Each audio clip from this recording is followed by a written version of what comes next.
Bem, bom dia a todos que compõem a turma de Direito Penal 3 e vamos dar continuidade ao nosso conteúdo programático, tá bom? Na última aula nós falamos sobre lesão corporal, no que tange aos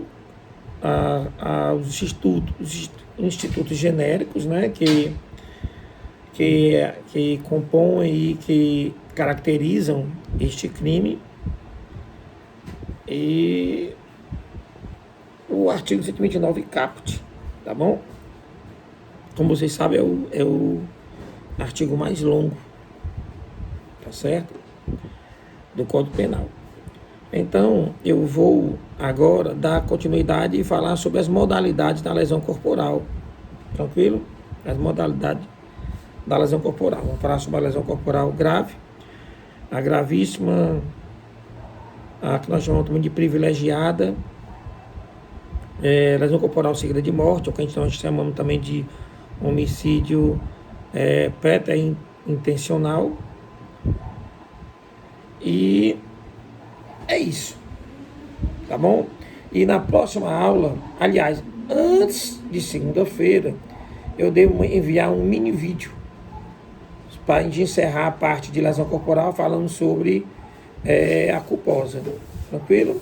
Então, vamos falar sobre essa lesão corporal, e hoje à noite nós teremos sim a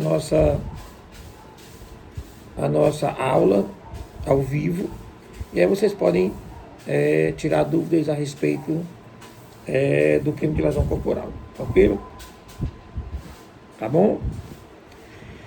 Enfim, então vamos falar um pouco sobre a lesão corporal, as suas modalidades, tá certo? E olhando aqui para o Código Penal, logo após o artigo 129, aí nós temos a lesão corporal de natureza, as lesões corporais de natureza grave. Aí nós temos a lesão corporal grave, do parágrafo 1º, e a lesão corporal gravíssima, do parágrafo 2º, tá certo? E a lesão corporal seguida de morte, que é no caso do parágrafo 3º. E o parágrafo 4º, nós falaremos sobre a lesão corporal privilegiada, que é bem simples. E ficaria faltando somente a lesão corporal culposa e algumas, digamos que, para alguns majorantes, para outros qualificadores, que nós vamos ver nesse outro mini vídeo que eu farei antes de terça-feira, tá bom? Na próxima semana, tá certo? Então, bem, então vamos falar sobre a lesão corporal de natureza grave, tranquilo? Então vamos lá. Nós temos 4 situações em que a lesão corporal será considerada como de natureza grave, tá bom? E a primeira delas é quando a lesão corporal ela causar uma incapacidade, tá bom?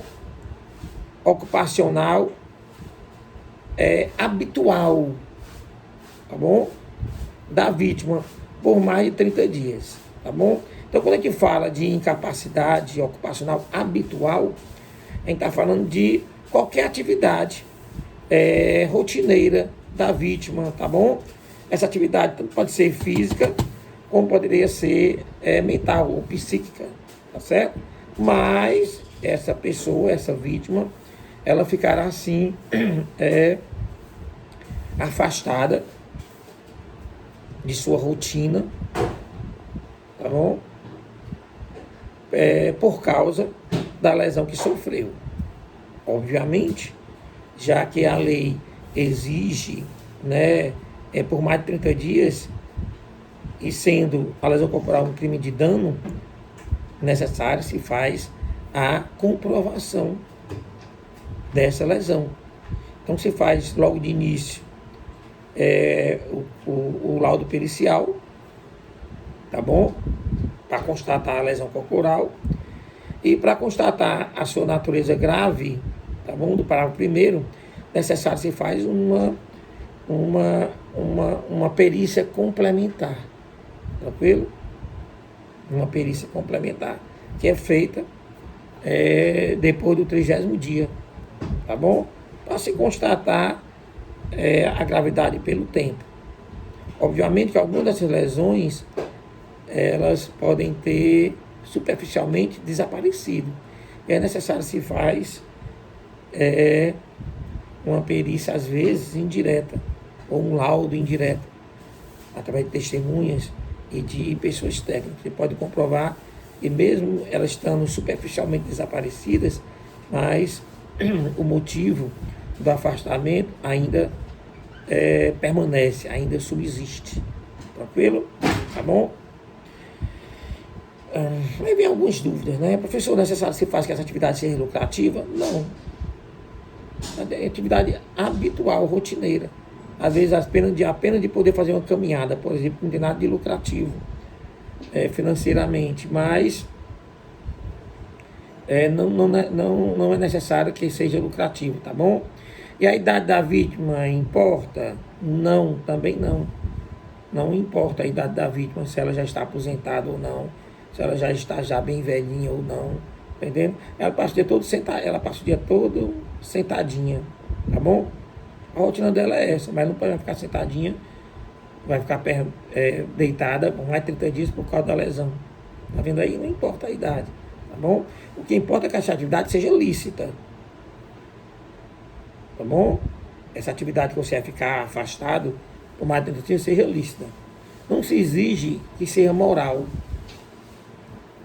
Imaginemos uma pessoa que vive de programas, né? De programas. Atividade ilícita. Pode ser considerada imoral para alguns, ou para a maioria, mas ela não pode se afastar da atividade dela habitual. Tranquilo? Tá bom? Essa incapacidade deve ser objetiva, quer dizer, a gente não trata da subjetividade, a incapacidade dele é psíquica, não. Pode até ser psíquica a lesão, mas a incapacidade da pessoa é demonstrada através do mundo fático, tranquilo? Através do mundo fático, tá bom? Professor, há uma lesão, a lesão, ela digamos que ela ainda permanece a lesão, tá bom? Por mais de 30 dias, mas essa lesão, ela não afasta a pessoa das suas atividades por 30 dias, tá bom? Então ela pode permanecer sim a sua atividade de rotina regulamentar. Mas ela não faz porque ela está com vergonha, tá bom? Bem, essa vergonha, tá bom? Ela não gera uma incapacidade, digamos que objetiva, ela é subjetiva. Então, se for só pela vergonha, não caracterizaria a lesão corporal grave, tá bom? Um afastamento por mais de 30 dias, tá certo? É um crime que a gente chama de crime a prazo, né? É um crime a prazo, porque necessário se faz em determinado tempo, tá bom? Um decurso de prazo para que haja consumação do crime de lesão corporal grave na circunstância da linha A. Tranquilo? Tá bom? Então, pronto, já falei sobre os 2 exames que é necessário, tá bom? Um exame inicial ou preliminar e o outro complementar. Já falei sobre esse assunto. Enfim, tá bom? Aí vamos para a outra hipótese de lesão corporal grave, tá bom? A primeira já se foi. A incapacidade ocupacional habitual por mais de 30 dias. Aí vem a segunda. Se porventura a lesão corporal, ela resultou em perigo de vida, tá bom? Perigo de vida. Agora, para que se concretize essa situação, tá bom? Esse perigo de vida tem que ser concreto, tá tá bom? Laudado, tranquilo? E tem que ser imediato, o período de vida foi imediato. Então, para que a lesão, né, corporal seja grave, mediante período de vida, então essa lesão ela tem que concretamente levar a período de vida a vítima, e esse período de vida tem que ser imediato. Então, deve ser comprovado através, obviamente, de perícia técnica, tá certo? Então, só pode ser feito através de testemunhas? Pode, tá bom? Desde que essas testemunhas também sejam técnicas. Dá um exemplo aqui, uma pessoa investe contra outra, tá bom? Com uma facada, e imaginemos que a facada ela causou uma lesão. Essa lesão ela passou aqui próximo aqui, né, do coração, tá bom? Próximo do coração, tá bom? Então, essa lesão pode ser até, de certa forma, mínima. Não é mínima, digamos assim, houve corte, mas tivesse passado mais um pouquinho, teria matado a pessoa, porque teria atingido um órgão que é vital para o ser humano. Então, através de perícias, pode-se sim denotar que essa facada, apesar de a princípio não afastar a pessoa por mais de 30 dias, tá bom? Mas o fato de ter se localizado tão próximo, né, ao coração, a gente pode chegar e dizer que houve sim um perigo de vida concreto e imediato, tá certo? E aí quem vai dizer isso? Quem é? Os peritos, tá bom? Então já foi o segundo caso, segunda hipótese de lesão corporal grave. A terceira hipótese é no que tange a debilidade permanente de membro, sentido ou função, tá bom? Não confunda debilidade, tá certo? Com perda, tá bom? A debilidade, ela se caracteriza pela diminuição, pelo enfraquecimento de alguma capacidade funcional, tá bom? De alguma capacidade funcional. Então, quando a gente fala, por exemplo, que a lei, né, a lei fala em debilidade permanente de membro, sentido ou função. Então, quando a gente fala de membros, a gente fala de mãos, braços, pernas, coxas, tá bom? Isso aí são denominados os membros. Quando a gente fala em sentido, né, a gente fala sobre os nossos 5 sentidos experimentais, que seria a visão, o olfato, o tato, tá bom? O paladar, tá certo? Isso aí seriam, sim, os nossos sentidos, tá bom? E, obviamente, função, a gente fala função de órgão ou aparelho. Então, a função respiratória, função circulatória. Então, a gente fala de uma atividade de um determinado órgão, que pode acontecer, tá bom? Agora, observe que não é a perda de membro, sentido ou função. Na realidade, vai ter uma debilidade, tá bom? Vou te dar um exemplo, assim, comigo, né? Quando nós estamos em 2020, que ano, né, turma? Que ano desastroso. Meu Deus do céu. Enfim, nós estamos em 2020 e em 1996, né, então há 24 anos atrás, né, eu estava em uma atividade policial, tá certo? E nessa atividade policial eu tive que entrar em luta corporal com uma determinada pessoa, tá bom? E nessa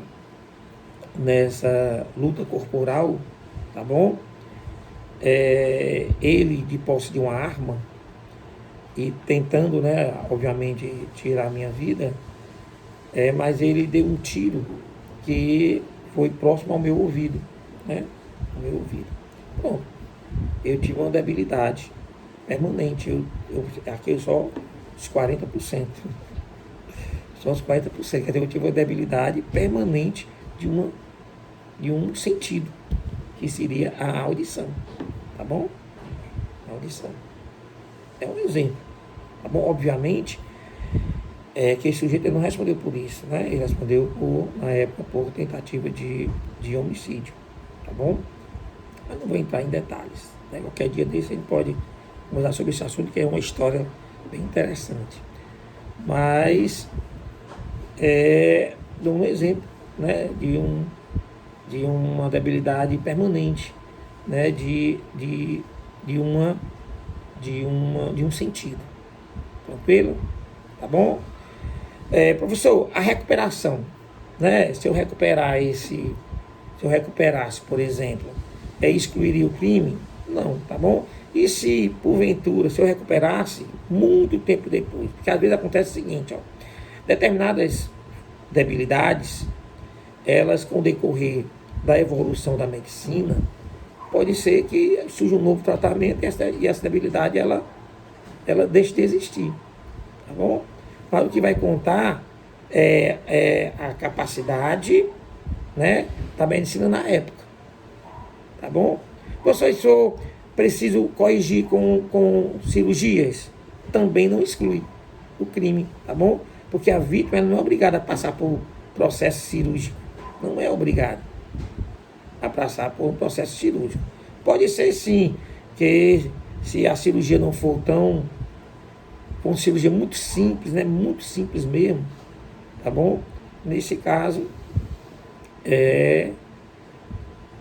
poderia sim excluir o crime, tá bom? Mas se for uma cirurgia mais complexa, tá bom? Eu não sou obrigado a passar por essa cirurgia complexa, tranquilo? Então, repetindo, professor, a recuperação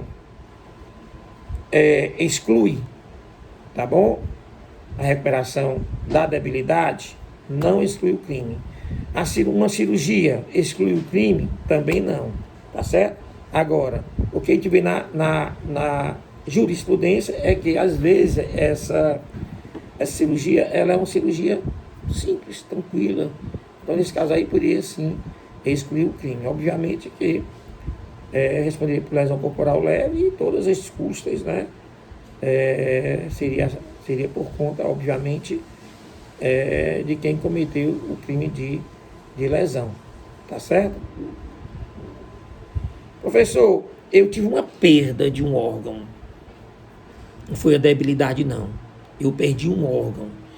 Aí, infelizmente, né, eu vou dizer para vocês que foi uma perda de um órgão duplo. Tá bom? Um órgão duplo. Responderia por lesão corporal grave, apesar de ter sido uma perda, mas eu não perdi a função. Por exemplo, um rim. Perdi um rim, mas eu não perdi a função sei lá, urinária. Não perdi. Ela foi debilitada.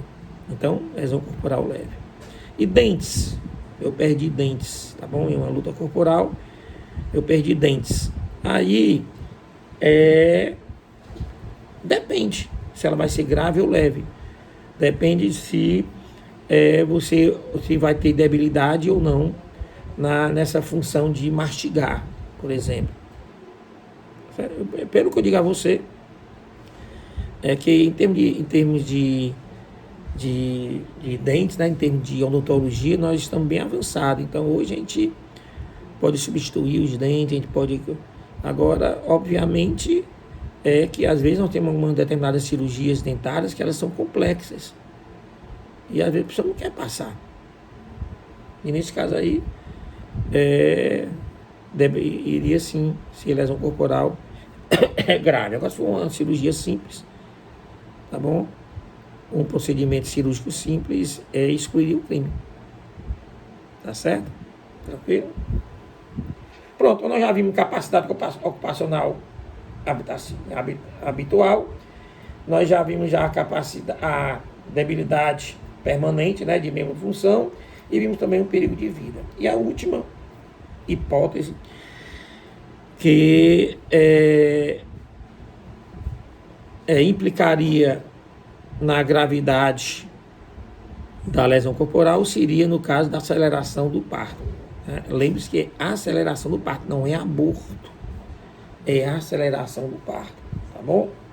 É uma lesão que uma pessoa sofre, uma pessoa grávida, uma mulher grávida sofre, e por conta dessa lesão acelera-se o parto, tá bom? Obviamente que esse bebê, né, o parto vai ter antecipado o parto, ao bebê ele tem que sobreviver, tá certo? Ele tem que nascer vivo e continuar vivo, porque senão não é antecipação de parto, é aborto. Aí aborto passa para outra, passa a ser uma lesão gravíssima, tá bom? Então, para ser grave, na realidade, é necessário se faz, primeiro, tá bom? Que essa lesão cause uma antecipação do parto, que o bebê nasça vivo e continue vivo. E necessário se faz também o conhecimento do criminoso ou do agente da lesão. Ele tem que saber que aquela pessoa, aquela mulher está grávida. Se ele não souber, não é lesão corporal grave, tá bom? Vai ser lesão corporal leve. A antecipação de parto é só antecipar o parto, né? Eu digo só, mas no sentido não o sentido de diminuir, né? Quando eu falo no sentido de que apenas a antecipação do parto ela não se configuraria a lesão corporal grave. Necessário que faz a antecipação do parto e o conhecimento por parte do agente. É porque, digamos que socialmente a gente entende que quando a mulher está grávida, ela necessita de mais cuidados. Então, nós temos mais cuidado com aquela pessoa que está grávida. Às vezes, um susto pode acelerar o parto, um susto. Às vezes, uma queda, tá bom? Uma queda pode sim acelerar o parto. E lembre-se que a lesão corporal, como nós definimos, tá bom?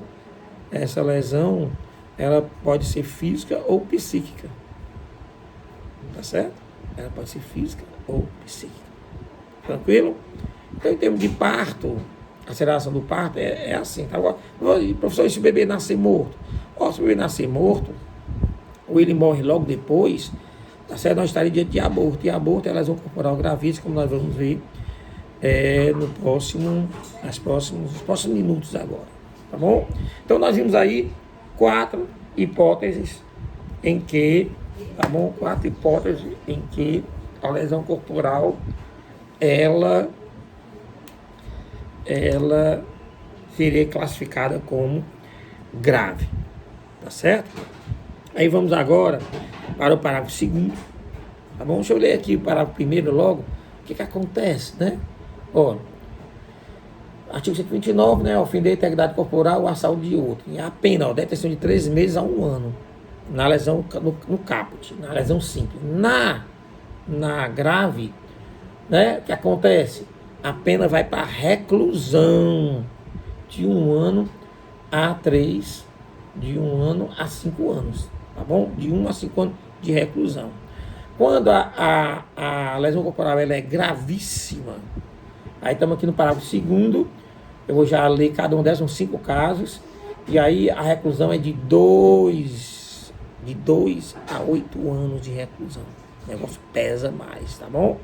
Então vamos ver em que caso, professor. Ela seria considerada lesão corporal gravíssima, tá bom? Então o primeiro caso é a incapacidade permanente para o trabalho. Então, incapacidade permanente laborativa, bom, de trabalho.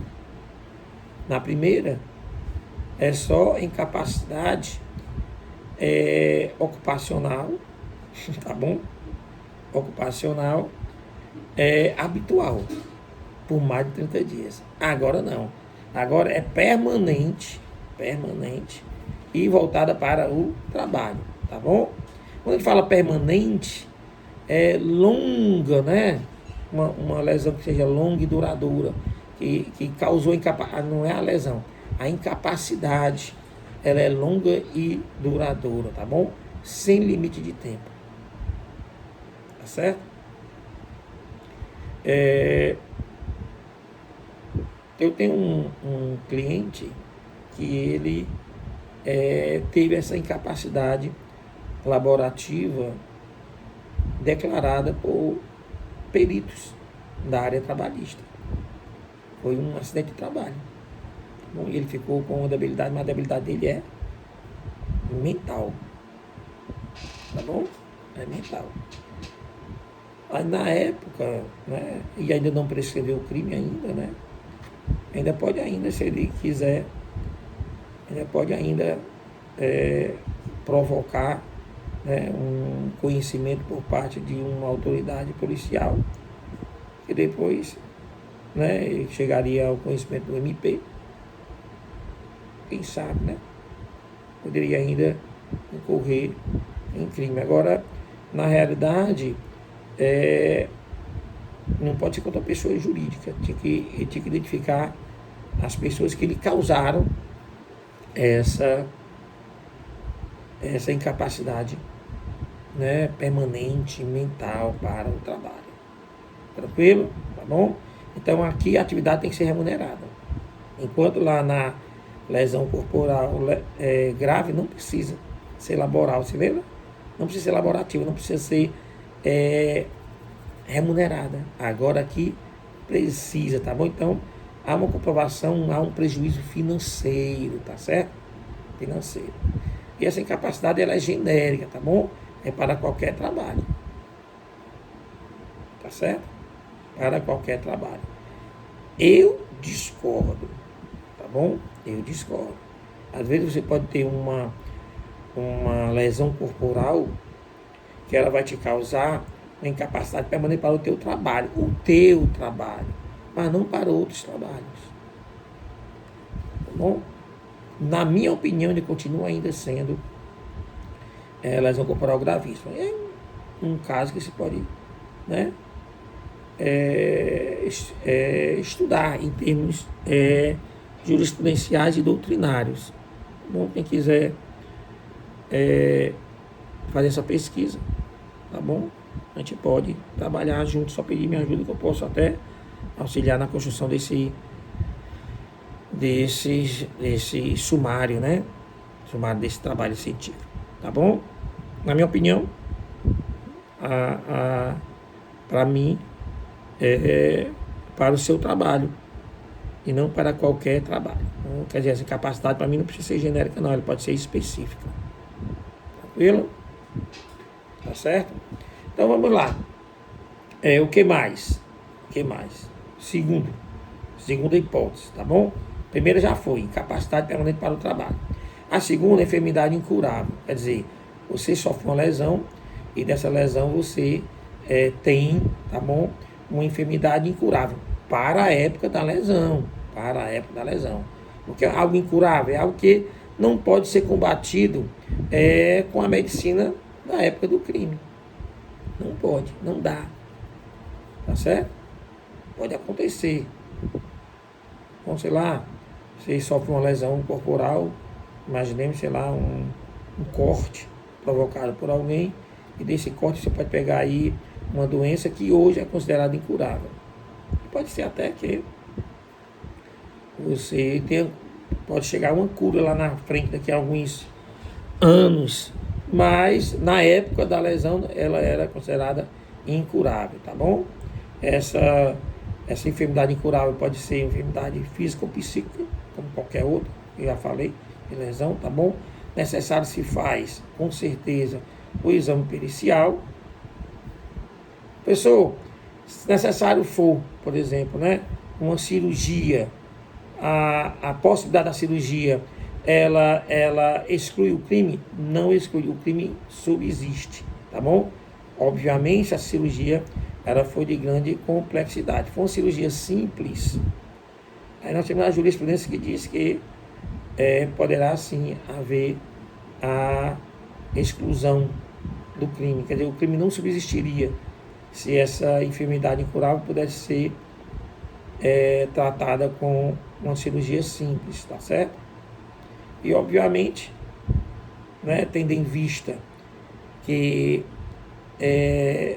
se exige que essa característica de ser incurável deve ser com a medicina da época do crime, tá bom? E no futuro essa doença agora passa a ser curável, isso não seria motivo para uma revisão criminal. Você sabe o que é revisão criminal, né? A revisão criminal é uma ação penal que tem como objetivo rever uma sentença condenatória pelo surgimento de novas provas, tá bom? Surgimento de novas provas ou novas situações, tá bom? Que durante o crime não existia. Mas nesse caso dessa lesão corporal, vocês vão estudar comigo na revisão criminal, ela é bem, eu disse de forma bem grosseira, vamos entrar, nós tivemos no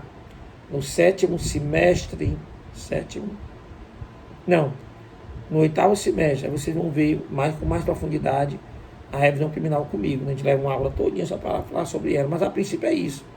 Às vezes uma pessoa é sentenciada, é condenado, tá bom? Passa os anos, às vezes passa décadas, e acontece agora novas provas, ou novas circunstâncias que podem modificar a sentença em prol do acusado, ou do condenado, tá bom? E aí você entra com a revisão criminal. É como uma ação rescisória na civil. Só que a ação rescisória na seara civil tem 2 anos. E a revisão criminal é ad eterno. Pode ter acontecido há décadas. O sujeito pode estar morto já, o condenado. Mas na revisão criminal se busca o status dignitatis do condenado. Tá bom? Tranquilo? Então, nesse caso, não caberia não, tá certo? Não caberia revisão criminal não, tranquilo? Se viesse a surgir a cura da enfermidade causada pela lesão, à época. Terceira situação, ou terceira hipótese, né? Terceira hipótese de lesão corporal gravíssima. Aí seria a perda ou inutilização de membro, sentido ou função. Lembre-se que na lesão corporal grave, tá bom? A gente fala na lesão corporal grave em debilidade permanente, tá bom? Aqui já não mais. Aqui a gente fala em perda, né? Perda de sentido, função, tá bom? Ou membro, sentido ou função. Agora não, você vai sofrer, perder um braço, tá bom? Ou você vai perder a audição total, ou você vai perder a visão total, ou você vai perder a sua capacidade funcional, a sua função urinária. Você vai ter que viver agora de fazer hemodiálise, por exemplo. A gente está falando agora de perda, que é ou amputação, ou mutilação, ou oblação, tá bom? Tá certo? Quando a gente fala de inutilização, não tem mais falta de desempenho. Você pode até ter os órgãos, pode até ter o membro, mas a função dele não tem mais. Eu não perdi o braço, aqui meu braço, mas ele não tem mais, ele é inútil. Tá bom? Então, uma coisa é você perder, a outra coisa é você ter a inutilização. Tranquilo? Na perda, a amputação ou a mutilação acontece na hora. O cara te dá uma facãozada, um facão, e ele corta a tua mão. Foi mutilado, tu perdeu na hora, ou ele passa a tua orelha, perdeu a orelha. Tá certo? Perdeu a orelha. Tranquilo? Então a mutilação, a amputação é a perda através de uma cirurgia. Se faz uma cirurgia e se amputa. Tá certo? Essas pequenas diferenças, elas às vezes, ou quase todas as vezes, é importante para o direito. Tranquilo? Tá bom? Então, vimos a terceira situação, que seria a perda ou inutilização de membro, sentido ou função. E vamos para a quarta, que seria uma deformidade permanente. Tá bom? Então, vai acontecer um dano em uma parte do corpo humano, tá bom? Que não pode mais ser corrigido. Não pode mais ser corrigido. Tá certo? Então, quando a gente fala de deformidade, deforma. Então, a jurisprudência e a doutrina têm entendido que é uma questão eminentemente de estética. Tá bom? Então, essa deformidade, ela vai ser visível e vai ser vexatória. Tranquilo? Tem que ser visível e vexatória. Professor, essa deformidade, né? Você perde, né? Um dedo. Você perder um dedo, tá bom? Você não perde uma função, que é a do tato, ou de segurar, não perde, no caso de que é só um dedo, tá bom? Mas no caso aí é uma deformidade permanente. Obviamente, para depender do dedo. Se for o polegar, o negócio é mais difícil. O polegar ele é muito importante para segurar, tá bom? E às vezes para escrever. Então, eu dei aqui o exemplo de uma perda de um dedo ou de um metatarso, né? De uma parte de um dedo, tá bom? Então, neste caso aí, é uma deformidade permanente, tá certo? E aí, nesse caso aí, é visível, é vexatória, tá bom? Aí, a situação concreta dirá se é vexatória ou não, tá bom?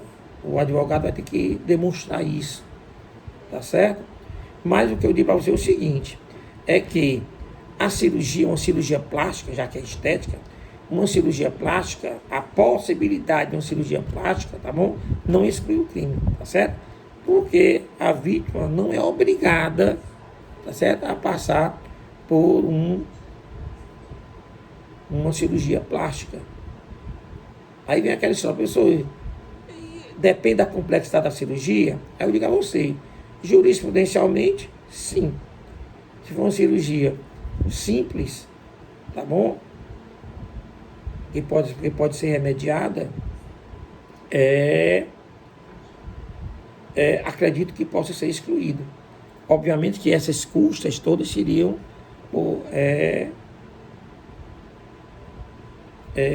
por conta, né, do agente que causou, tranquilo?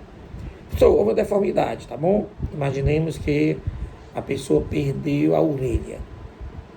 Imaginemos uma situação assim, né? Mas aí a vítima, ela consegue agora, né, digamos que esconder essa deformidade com o cabelo longo, por exemplo. Tá certo? Pois bem, esse acobertamento da deformidade também não exclui o crime. Tá bom? E obviamente essa deformidade, ela, como caracteriza-se, né? Caracteriza a lesão corporal como crime de dano, necessário se faz exames pericial para se configurar o crime. Tá bom? E vamos agora para o caso de aborto, que seria também um caso de classificar, tá certo? O crime de lesão como lesão corporal de natureza grave, mas é gravíssima, tá certo? Gravíssima. Aí nesse caso aí é o seguinte, ó, a primeira coisa, que necessário se faz para caracterizar este crime. De lesão corporal gravíssima mediante o aborto. Primeiro, Este crime, necessariamente, ele é preter-doloso. Tá bom? O que quer dizer isso? O que quer dizer é que a lesão corporal cometida pelo agente, ela é dolosa. Tá bom? Ele queria lesionar a vítima, mas ele não queria provocar o aborto. Então, é como se o aborto fosse culposo. Como se fosse, não. Ele necessariamente deve ser culposo. A lesão é dolosa, mas a consequência da lesão, e que ele não esperava, tá bom? É que é culposa. Então, daí o preter-dolo, chamado crime preter-doloso. Tá bom?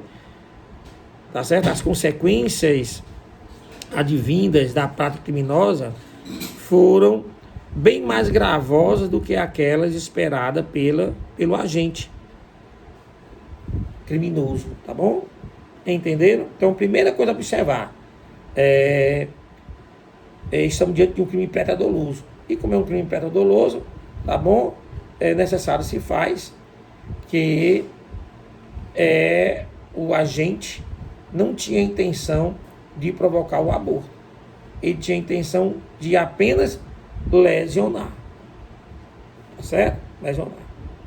Só mais se pode ser um dolo eventual, aí nós sairíamos desse crime. Essa discussão se é dolo eventual ou se não é dolo eventual, essa discussão poderia ensejar em um outro crime que vocês já estudaram aqui comigo. Tá bom? Vamos começar aqui devagarinho como é que a gente deve estudar esse crime de lesão corporal gravíssima mediante aborto, né? Pelo fato de ter tido um aborto, tá bom? Então, se houver dolo, então a gente vai responder. Se houver dolo, né? No crime de aborto, quer dizer, eu lesionei, a minha intenção era lesionar para provocar o aborto.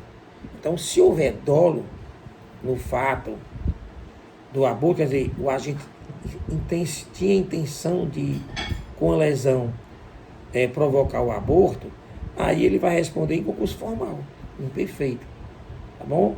Ele vai responder ou por lesão corporal leve, grave ou gravíssima, dependendo da lesão que ele cometeu, tá bom? Mas também com um aborto sem consentimento. Então, ele responderia na realidade, em um único fato, tá certo? Ele responde por 2 crimes. Tá bom?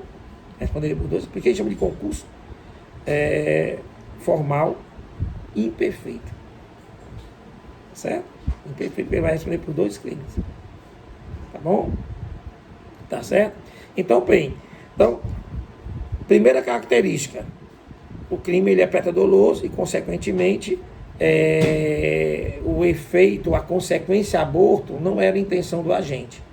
Porque, do contrário, se ele tinha intenção de, com a lesão, provocar o aborto, aí ele estaria respondendo agora em concurso formal imperfeito pelo crime de lesão corporal, mas aborto sem o consentimento da vítima. Tá bom? Outra coisa necessária se faz aqui é o conhecimento do agente. O agente ele tem que saber, tá bom? Que aquela pessoa está grávida. Se ele não tiver conhecimento, tá bom? Erro de tipo. Isso é erro de tipo. Exclui o dolo. E se exclui o dolo, exclui a qualificadora. Tranquilo? Ele responderia só por lesão mesmo. Ele quer lesionar a pessoa. Ele tem intenção de lesionar a pessoa, mas ele não sabe que ela está grávida. E quando ele lesiona, ela vem a abortar. Sem ele saber, erro de tipo. Ele responde só pela lesão corporal, que poderá ser leve, grave ou gravíssimo, depende da situação. Mas não pelo fato do aborto. Tranquilo? Até aí? Tá bom? Professor, às vezes acontece, muitas vezes, né? Já isso é rápido. Às vezes acontece que Essas lesões corporais acontecem em luta corporal, por exemplo, e aí existem várias lesões. Pode acontecer várias lesões, tá bom? É que a gente chama de múltiplas lesões, tá bom? E mais, nessas múltiplas lesões, pode acontecer uma pluralidade de lesões qualificadas. Quer dizer, numa luta corporal, alguém fere por diversas vezes uma outra pessoa. E essas lesões têm lesões leves e tem graves e gravíssimas. E aí, o que acontece?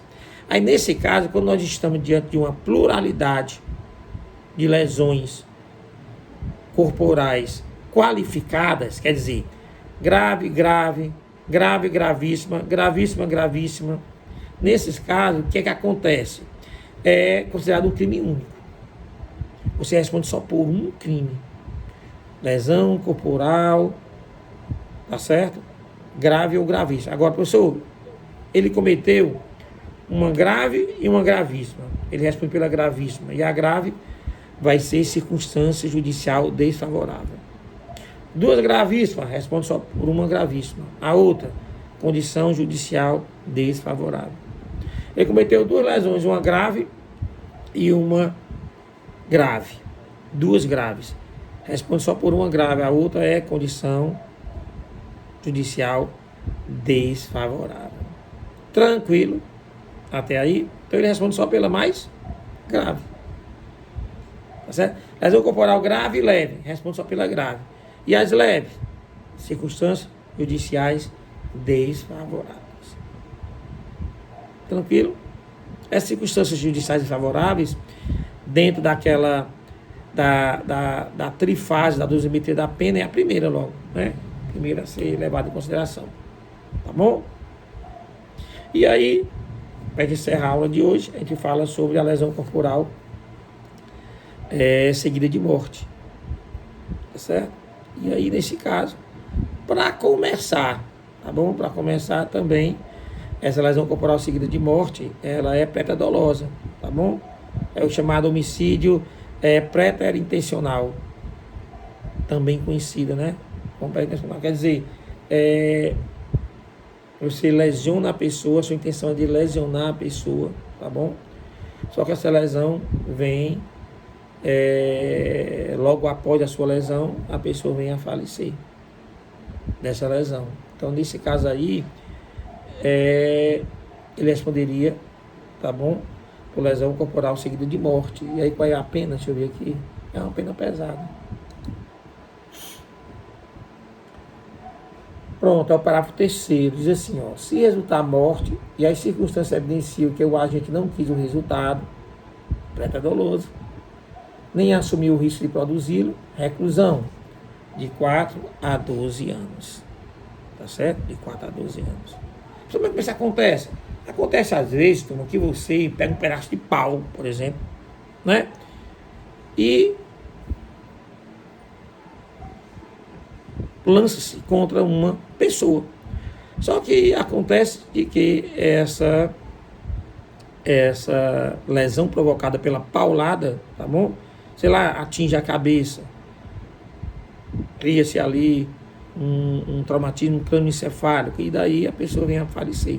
A sua intenção não era matar, tá bom? E nem ele assumiu esse risco. Obviamente que a defesa, né? Você, como advogado de defesa, vai ter que demonstrar isso. Porque do contrário, ele pode responder sim, tá bom? Por um homicídio. Tá certo? Então, nesse caso, quando é reclusão de 4 a 12 anos, homicídio, já começa com 12. Não é isso? Homicídio, ó. Homicídio já começa, aliás, reclusão de 6 a 20 anos. Até 20 anos. Aqui já vai até 12. E inicia com 4. Você sabe que iniciar com 4 já tem vários privilégios, né? Que pode incorrer nessa penalidade. Então, quando a gente fala de lesão corporal seguida de morte, a gente fala primeiro que o crime é preterdoloso. Então, a consequência morte foi culposa, em tese, né? Ele não Ele não esperava, ele não queria, ele não assumiu esse risco. Tranquilo? Tá bom? E aí, mas ele atingiu na cabeça, se atingir na cabeça, podia atingir em qualquer canto, ele não mirou na cabeça não. Tá certo? Que você pegar uma pessoa desprevenida, um pedaço de pau, você acertar na cabeça dela, então você está sob o risco de matar. Porque a cabeça é um local realmente muito vital, né? Onde está no nosso cérebro, onde comanda todas as nossas funções, tudo. Mas não foi por trás, não, ele pegou e foi numa luta corporal e ali atinge a silhueta, né? Atinge a silhueta. Então tem que ter cuidado com isso aí. É só o fato concreto é que vai demonstrar. E quem vai fazer isso? O advogado usando de suas argumentações, tá bom? Obviamente que se é um crime impeto-doloso, então a conatos na segunda parte não é possível, tá bom? Que é a tentativa. Então é incompatível com a tentativa, tá certo? A lesão corporal deve ser dolosa.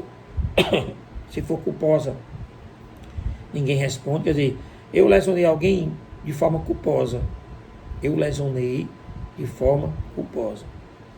E dessa lesão a pessoa veio a falecer. Então, lesão corporal seguida de morte. Só que a lesão que eu causei foi culposa. Então eu não posso responder de forma nenhuma pela qualificadora da lesão corporal. Não posso responder, vou responder por homicídio culposo. Ok? Culposo. Ou imprudência, ou negligência, ou imperícia. Tá bom? O que eu quero dizer? Para que haja, tá bom? O que nós denominamos de lesão corporal seguida de morte, tem que haver esse nexo de causalidade entre a lesão corporal dolosa e o efeito ou consequência morte da vítima. Tranquilo? Tá certo? Lembrar vocês, estão lembrando daqueles privilégios lá do homicídio, tá certo? Relevante valor social, relevante valor moral, acompanhado de a violenta emoção, logo seguida de injusta provocação. Estão lembrados desses privilégios? Então, esses privilégios também podem sim ser adicionados, tá bom? A lesão corporal dolosa. E aí seria uma minorante. Vai diminuir em cerca de 1/6 a 1/3 na pena da lesão corporal dolosa, tá certo? Então, vai pegar sim as lesões corporais dolosas e, consequentemente, se houver uma qualificadora, vai abarcar também as qualificadoras. Então, a pessoa pode estar ali, cometer o crime de lesão em relevante valor moral, relevante valor social, tá bom? Com violenta emoção, e seguida logo de injusta provocação da vítima, tá bom? Injusta provocação da vítima. E aí, as mesmas minorantes, os mesmos privilégios do homicídio poderão sim ser utilizados na dosimetria da pena da lesão corporal dolosa, tá bom? Pode até haver substituição de pena, sabia? Quando há reciprocidade de lesões. Acontece muito em via de fatos, né? Via de fato não, que a via de fato a gente não quer lesionar, a gente quer agredir, tá bom? Mas geralmente, quando na via de fato, pode haver sim, surgir ali o crime de lesão e dessas lesões ser recíprocas, a lesão ser recíproca, a substituição da pena poderá ser substituir a detenção pela multa. Quer dizer, as lesões têm que ser leves, tá bom? Tem que ser leves as lesões.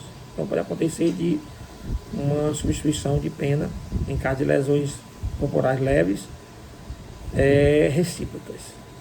Acho que é o artigo 5º, ou parágrafo 5º, deixa eu ver.